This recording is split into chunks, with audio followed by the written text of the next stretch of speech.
Egypt isn't called Egypt. Well, it is called that in English, but the Egyptians living in their average square-shaped nation don't call their home as, well, Egypt. Okay, what? Egypt isn't called Egypt by its own people? What the hell? Calm down, bud. I'll explain everything.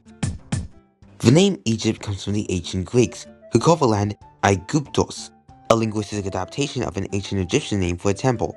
This one, right here, known as Hut-Ka-Ptah, meaning the temple of the Ka of Ptah. What? Can you break that down? Hut, temple, a house of worship.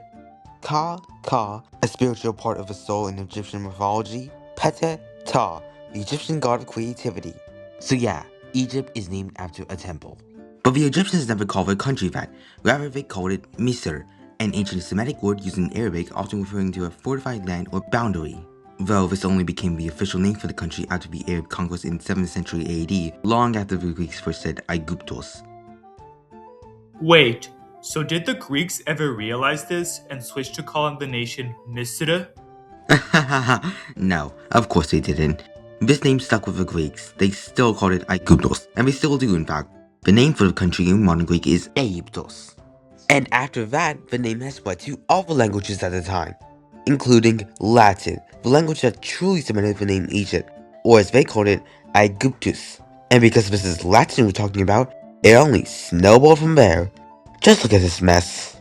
Oh yeah, notice Old French? Yeah, that's why we English speakers say Egypt. So what I'm getting from this is that the Egyptians are the only ones who call their home Misr. It does seem like that, but there are some languages that do call it some variant of Misr. A good example of this are Turkic languages. Some notable ones, in no particular order, are Turkish, Uzbek, Turkmen, Kazakh, and Azerbaijani. What? Why? Didn't the Turkic languages get some sort of influence from Latin? Yes, it is true that a few words of Turkic languages have some influence from Latin, especially Port Turkish.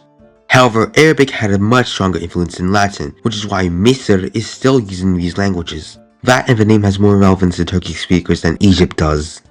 Oh, and I should also probably mention this. While the Turkics are the most notable to use Misr, they're not the only ones to do so.